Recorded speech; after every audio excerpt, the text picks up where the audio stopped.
વિદ્યાર્થી નેતા યુવરાજસિંહના આરોપ પર વસુંધરાના સરપંચ ધીરુ ડાંગરની પ્રતિક્રિયા। બે ભાઈઓએ અલગ અલગ સર્ટી પરથી નોકરી મેળવી એ તપાસનો વિષય હોવાનું ધીરુ ડાંગરે કહ્યું। આ સરકાર તપાસનો વિષય છે। વસુંધરા ગામમાં માત્ર આહિર અને ભરવાડ વસવાટ કરે છે અને આ ગામમાં બક્ષીપંચ સિવાય કોઈ જ રહેતું નથી।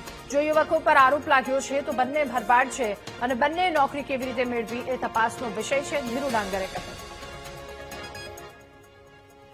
હવે આ જે નોકરી મેળવી એ બાબતમાં તો તપાસ કરો ત્યારે એની ખરી ખ્યાલ આવે।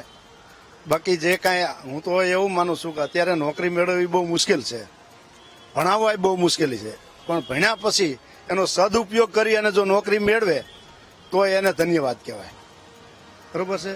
અને અત્યારે આવી હાડમારી, આવી શિક્ષણ, આવી ભરતી પ્રકરણ હાલતા હોય અને એમાંથી આ યુવરાજસિંહે જો આવું બધું પ્રકરણ ગોતી લીધું હોય તો હું એને પણ ધન્યવાદ આપું છું। પરંતુ અમારી એક કમનસીબી એવી ગણાય કે મારા ગામના હું સરપંચ હોય અને મારા ગામના આવા છોકરાઓ, અને આ બે છોકરાઓ હોશિયાર છે, એનો બાપોય બહુ સીધો માણસ, બહુ વ્યવસ્થિત છે, અને એ છોકરાએ જો આવી કદાચ ભૂલ ખાઈ ગયા હોય અને આવું પ્રકરણ કર્યું